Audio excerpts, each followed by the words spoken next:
Hello बच्चों, आज हम लोग कैपेसिटर का पार्ट 5 पढ़ रहे हैं। पिछले 4 पार्ट्स में हमने कैपेसिटर में बहुत सारी इंपॉर्टेंट चीज़ें पढ़ी है ऑलरेडी। आप वो भी वीडियोस देखना। और अभी के लेक्चर में हम लोग 20 से 25 ऑब्जेक्टिव क्वेश्चन कवर करेंगे। जैसे ये पहला एग्जाम्पल आपको दिया हुआ है कि ये पैरेलल प्लेट कैपेसिटर को बैटरी हमने कनेक्ट किया या सेल हमने कनेक्ट किया जिसका पोटेंशियल है V, बट इनिशियली हमने इनके बीच में एयर लिया हुआ है, यानी दो पैरेलल प्लेट के बीच में एयर है। तब इसके ऊपर कितना चार्ज स्टोर हुआ, इसका कितना कैपेसिटेंस है, पोटेंशियल है, इलेक्ट्रिक फील्ड कितनी है यहाँ पर, और कितनी एनर्जी इसके अंदर स्टोर है, इन सबको हमने Q0, C0, V0, E0, U0 कह दिया।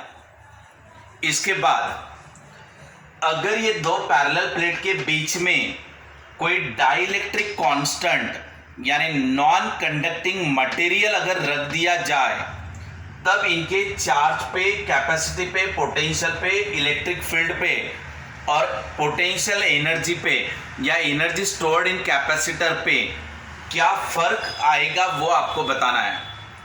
बट एक चीज ध्यान देना बेटा, एयर जब है तब भी बैटरी लगी हुई है, और जब मीडियम रखा गया उनके बीच में तब भी आपकी बैटरी कनेक्टेड है। तो आपको जब ऑब्जेक्टिव पूछे जाएंगे तो आपको क्लियर बताया जाएगा कि दो पैरेलल प्लेट के बीच में डाइलेक्ट्रिक मीडियम ऐड किया हुआ है लेकिन बैटरी अभी भी कनेक्टेड ही है। तो अगर बेटा बैटरी हमारी अभी भी कनेक्टेड है तो हमारा पोटेंशियल अभी भी सेम रहेगा। इसका मतलब ये होता कि बैटरी इसको चार्ज तब तक सप्लाई करते रहता जब तक इसका पोटेंशियल और इसका पोटेंशियल सेम नहीं होता तब तक। यानी अगर ये V है तो ये भी V ही रहेगा, यानी जो V0 है उसकी भी वैल्यू V आएगी। इसके साथ साथ अगर इसमें कोई मीडियम ऐड कर दिया जाए तो एकदम सिंपल है बेटा, दो प्लेट के बीच में मीडियम आप क्यों ऐड करोगे? क्योंकि आप अगर उसके अंदर मीडियम ऐड कर रहे हो तो इसका मतलब है डेफिनेटली आप उसकी कैपेसिटी बढ़ाना चाह रहे हो। तो मीडियम ऐड करने की वजह से उसकी कैपेसिटी के टाइम्स बढ़ जाती, क्योंकि बिना मीडियम के उसकी कैपेसिटी इतनी रहती है एयर में, और एयर की जगह अगर मीडियम रख दिया जाए तो उसकी कैपेसिटी ये हो जाती। यानी क्लियर समझ में आ गया कि मीडियम ऐड करने की वजह से कैपेसिटी आपकी के टाइम्स बढ़ जाती है, और बैटरी आपकी कनेक्टेड ही है तो बैटरी अपना पोटेंशियल वहां एज इट इज बनाए रखती है। So potential remains same. लेकिन हाँ, डेफिनेटली वो चार्ज उसको सप्लाई करेगा या उनसे चार्जेस वापस ले लेगा। या तो बैटरी क्या करेगा, चार्ज देगा या तो लेगा, बट अपना पोटेंशियल एज इट इज बनाए रखेगा उसके अक्रॉस। अब ये हो गया बेटा चार्ज के बारे में। अब चार्ज का फॉर्मूला हमारा Q equal to C into V है। बैटरी का पोटेंशियल तो सेम है, कैपेसिटी हमारी बढ़ चुकी है मीडियम की वजह से। तो अगर कैपेसिटी बढ़ चुकी है तो चार्ज भी बढ़ेगा, तो ये चार्ज बढ़ गया आपका K टाइम्स। यानी ये वाला बैटरी K टाइम्स ज्यादा के चार्ज इसको सप्लाई करेगा ताकि इसका पोटेंशियल कांस्टेंट बनाए रखे। तो बेटा ये चीजें क्लियर हो गई कि मीडियम डालने से कैपेसिटी के टाइम्स बढ़ती है, बैटरी अभी भी लगी हुई है तो बैटरी अपने पोटेंशियल को कांस्टेंट बनाए रखती है, और वो बनाए रखने के लिए वो चार्ज को सप्लाई करता है, तो आपके चार्ज के टाइम्स बढ़ गए। अब what about the electric field? बेटा ये प्लस है, ये माइनस है, तो यहां पे क्या प्रोड्यूस होता है, इलेक्ट्रिक फील्ड। और इलेक्ट्रिक फील्ड का फॉर्मूला क्या रहता है, V डिवाइडेड बाय D। यानी V यानी क्या, इसके अक्रॉस का पोटेंशियल डिफरेंस। ये कैपेसिटर का कितना पोटेंशियल डिफरेंस लगा है और इनके बीच में के प्लेट के बीच में का डिस्टेंस कितना है, उसका रेशियो रहता तुम्हारा E equal to V divided by D। आप बराबर समझ लेना इसको, आपको यहां पे क्लियर कर देता हूं पॉइंट।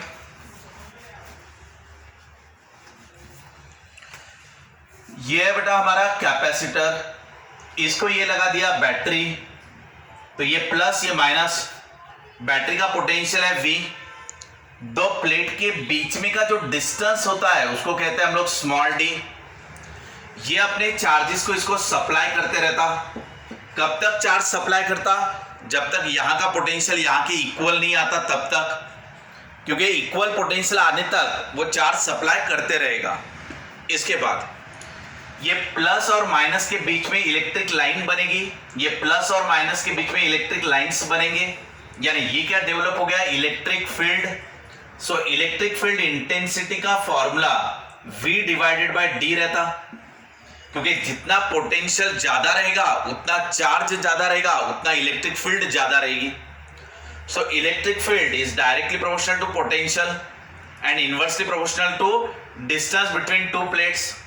अब देखो बेटा, हमने डिस्टेंस को तो चेंज नहीं किया, ये अपना कांस्टेंट है, बट पोटेंशियल आप चेक करो, पोटेंशियल भी हमारा कांस्टेंट है, इसमें भी कोई फर्क नहीं आया, क्योंकि पहले भी आपकी बैटरी कनेक्टेड थी, बाद में भी आपकी बैटरी कनेक्टेड ही है, तो पोटेंशियल दोनों बार सेम है।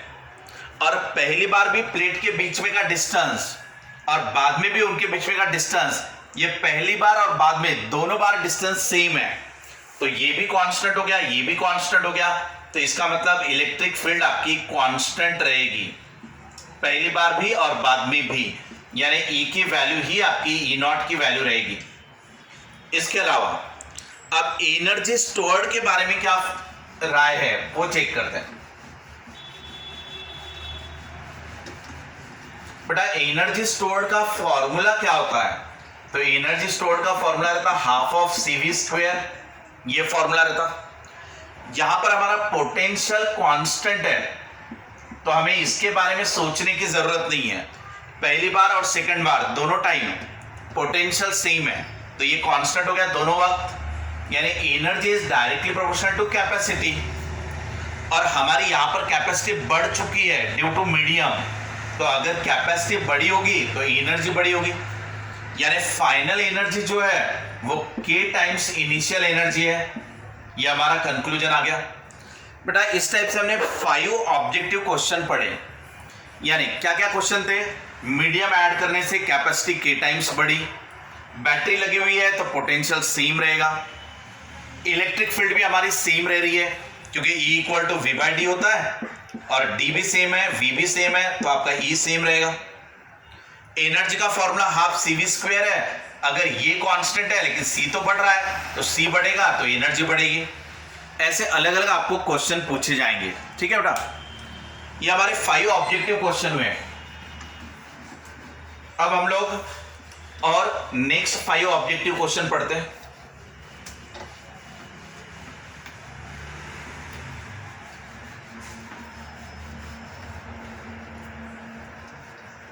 अब देखो बेटा,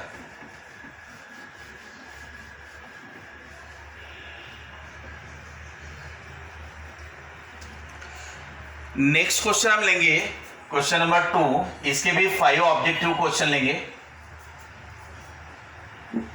अब हमने बैटरी यहां से रिमूव की हुई है, यहां से बैटरी हटा दी गई है, तब इसके ऊपर के charge, capacity, potential, electric field और पोटेंशियल एनर्जी ये इतनी है। अब हमने क्या किया, इन दो प्लेट के बीच में डाइलेक्ट्रिक कांस्टेंट को ऐड कर दिया, K को।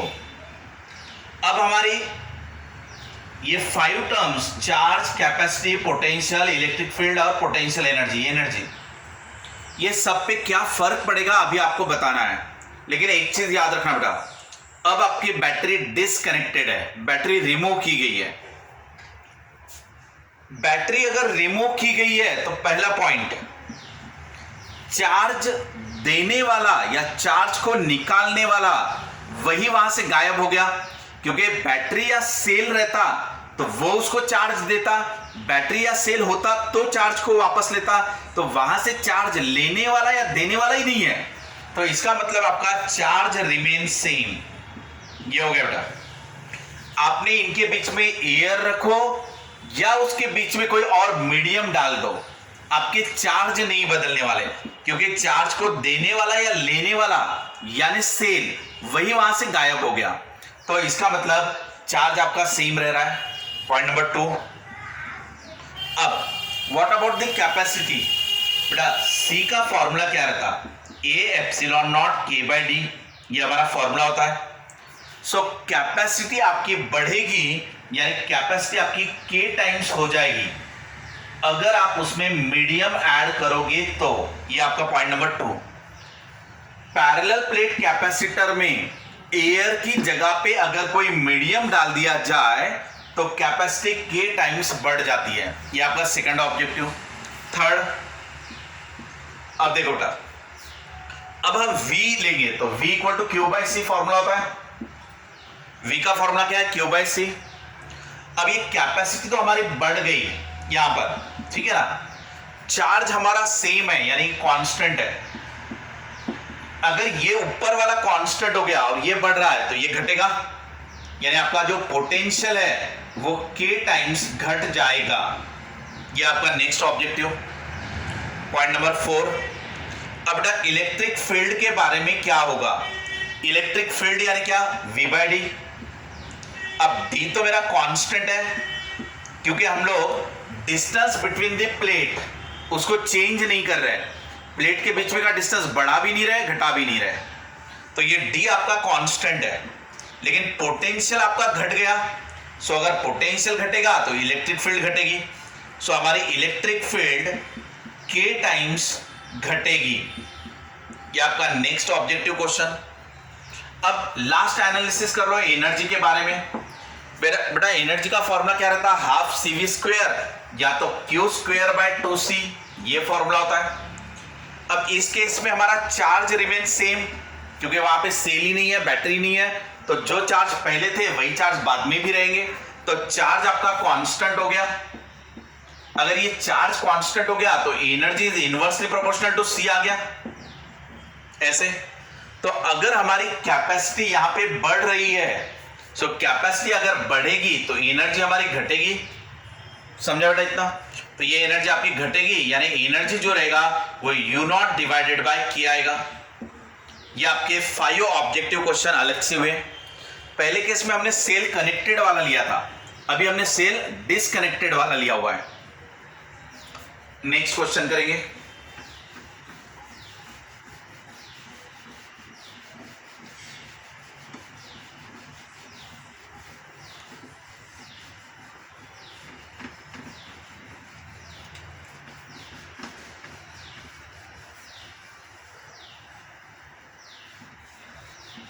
अब हम लोग प्लेट के बीच में का डिस्टेंस वैरी करेंगे,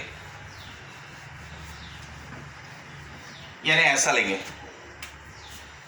बेटा, दो प्लेट के बीच में का डिस्टेंस पहले है D और बाद में उस डिस्टेंस को हमने बढ़ा दिया, ये ऐसा। तो D डैश यानी D dash is greater than D। पहले ये प्लेट के बीच में का डिस्टेंस कम था ऐसे, ये हो गया हमारा इनिशियल और बेटा ये हुआ हमारा फाइनल। तो हमने डिस्टेंस को बढ़ा दिया ना अभी।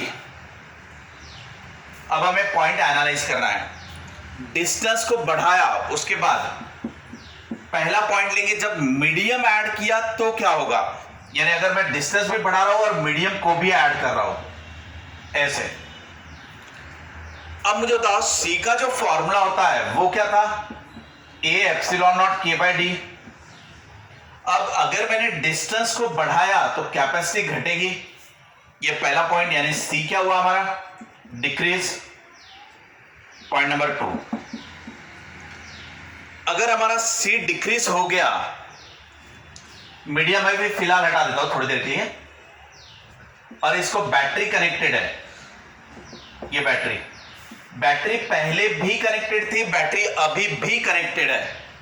अगर ऐसा दिया जाए तो आपका पोटेंशियल रिमेन सेम, ये आ जाएगा। पॉइंट नंबर 3, अब Q का फॉर्मूला क्या है बेटा, CV। Q का फॉर्मूला क्या है आपका, CV। आपका V सेम रह रहा है और कैपेसिटी आपकी घट गई। अगर कैपेसिटी घटेगी तो चार्ज घटेगा, यानी चार्ज जो है वो डिक्रीज हो रहा है। पॉइंट नंबर 4, बेटा electric field E equal to क्या रहता है, V/D। अब आपका पोटेंशियल रिमेन सेम, ये वाला सेम है, बट आपका distance between the plate increase हो रहा है, तो इलेक्ट्रिक फील्ड क्या होगी, घटेगी, यानी ये डिक्रीज हो गया आपका। समझा इतना? पॉइंट नंबर 5, एनर्जी के बारे में बेटा, एनर्जी का फॉर्मूला हाफ CV² रहता। बैटरी यहां पर दोनों समय कनेक्टेड ही है, तो पोटेंशियल आपका सेम रहेगा। अब और कैपेसिटी आपकी घट चुकी है क्योंकि डिस्टेंस बढ़ा दिया था तुमने, दो प्लेट के बीच में का डिस्टेंस बढ़ाया था, तो डिस्टेंस बढ़ा तो कैपेसिटी घटी थी, तो आपकी कैपेसिटी अगर घट गई थी तो पोटेंशियल एनर्जी घटेगी, यानी एनर्जी स्टोर्ड इन कैपेसिटर ये आपका डिक्रीज हो गया। इस तरीके से और आपके ऑब्जेक्टिव क्वेश्चन बन गए। क्लियर बेटा?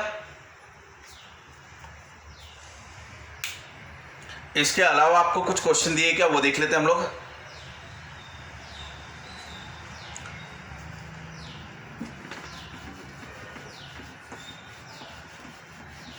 और एक पॉइंट है,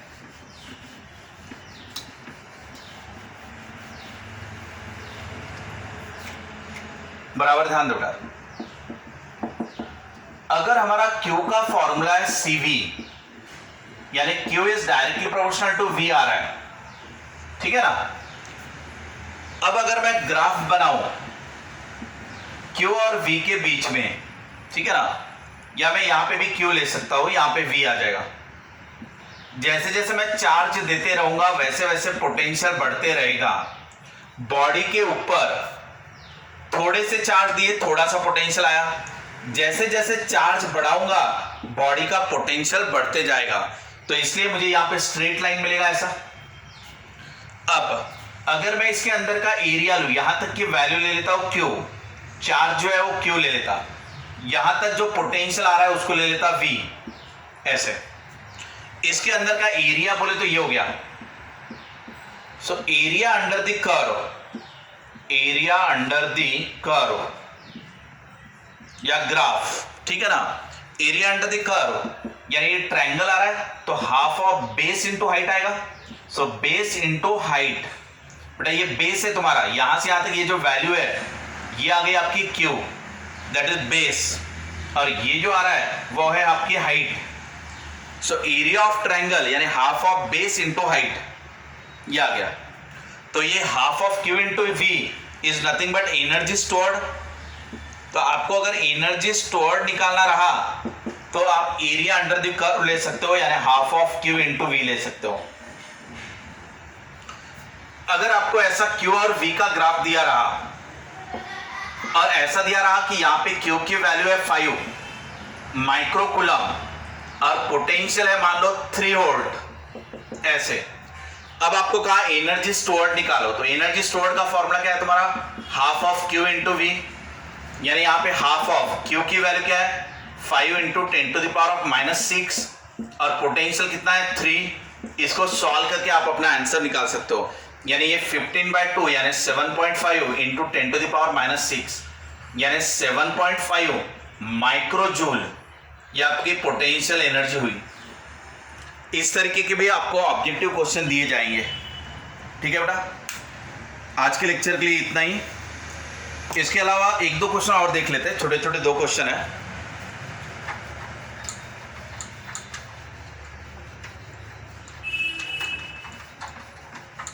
एंट्रेंस एग्जाम में अभी मैंने जो क्वेश्चन पढ़ाए इसमें 20 के करीब ऑब्जेक्टिव क्वेश्चन कवर हो रहे हैं आपके।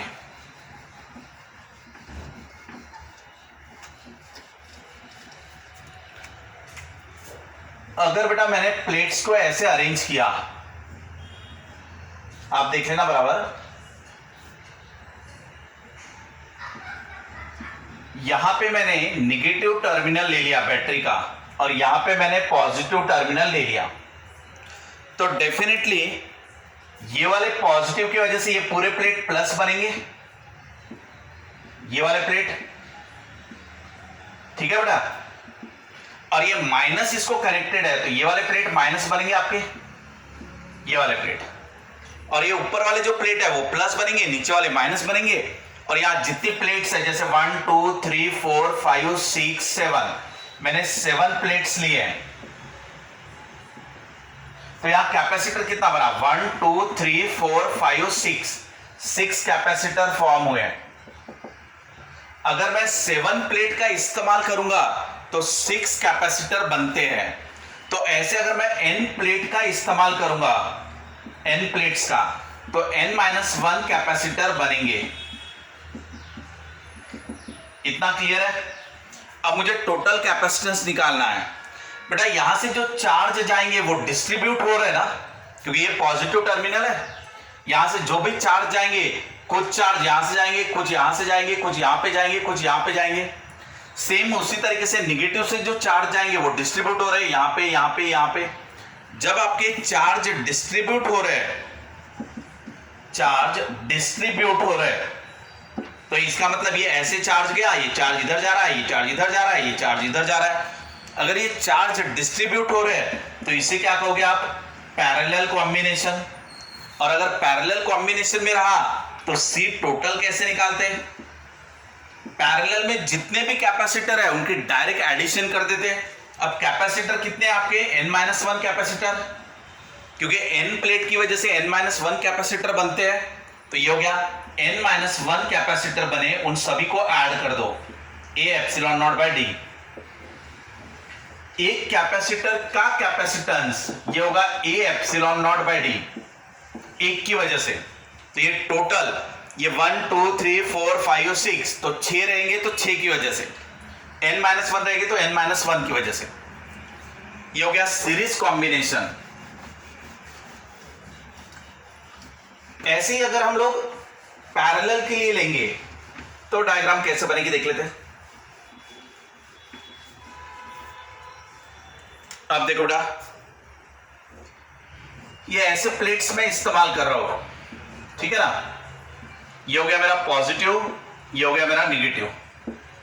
अब आप प्लेट गिन लो, 1 2 3 4 5 6, 6 प्लेट अगर मैंने लिए तो कैपेसिटर 1 2 3 4 5 बन रहे हैं। अगर मैंने यहां पे 6 प्लेट्स लिए हुए हैं, आप देख लेना, यहां पे प्लेट्स गिन लो आप, 1 2 3 4 5 6, तो कैपेसिटर कितने बन रहे हैं? ये हो गया 1 2 3 4 5, सो 5 कैपेसिटर फॉर्म हुए। इसका मतलब अगर मैं n प्लेट्स लूंगा, अगर मैंने n प्लेट्स लिए तो n-1 कैपेसिटर बनेंगे, कैपेसिटर इतने बनेंगे। अब बेटा ये पूरा का पूरा सीरीज में है, क्योंकि चार्ज रिमेन सेम। इसके ऊपर जितने चार्ज आएंगे उतने ही चार्ज यहां पर भी आएंगे, ऐसे ये माइनस आएगा यहां पर, और इस तरफ आपका प्लस आएगा, plus minus plus minus plus minus ऐसे आते जाएगा। तो चार्ज रिमेन सेम आ रहा है यहां पर, तो यहां पे चार्ज डिस्ट्रीब्यूट नहीं हुए, चार्ज आपके सेम रहे, तो इसे आप क्या कहते हो बेटा? Series combination. तो ये सीरीज कॉम्बिनेशन हुआ आपका। और सीरीज में अगर रहा तो अगर n कैपेसिटर है तो n से डिवाइड कर दो, तो आपका C टोटल कितना आएगा? तो C टोटल आएगा तुम्हारा C डिवाइडेड बाय n-1। अब C का मतलब A∈0/d, और ये n-1 ले लो, क्योंकि n-1 कैपेसिटर बने n प्लेट की वजह से, n plates form n-1 capacitors. Clear बेटा? यहां तक हम लोगों ने 20-22 ऑब्जेक्टिव क्वेश्चंस पूरे कवर कर लिए। ओके, बाकी के न्यूमेरिकल्स अगले क्लास में देखते हैं।